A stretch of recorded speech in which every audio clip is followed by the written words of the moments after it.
Hello, traders. FX Pip Collector here. Today is Friday, March 21st, and this is my morning video for the Euro-US dollar. If you haven't done so already, definitely do check out my free Discord trading community link down here in the corner. Don't forget to check out my website, fxpipcollector.com, to gain access to all the benefits listed below and more.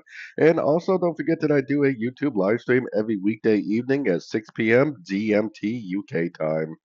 So anyways, the euro dollar pretty much is playing out exactly as we said. I mean, yesterday I was looking at this move up as likely just a correction to this last move down.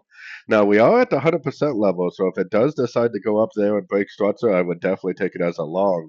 I kind of have a feeling that it might end up going down more, probably turning more into like an expanding flat. We got a little bit of a higher high.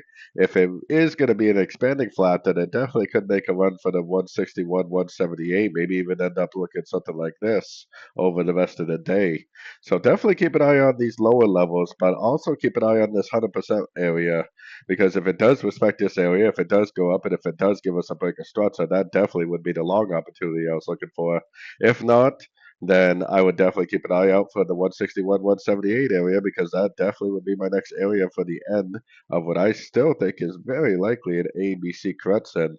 And if we take it all the way up to the daily time frame, we are definitely very, very bullish on the daily still. Yes, the last few days have been down, but I'm still very, very confident that this move down is a correction.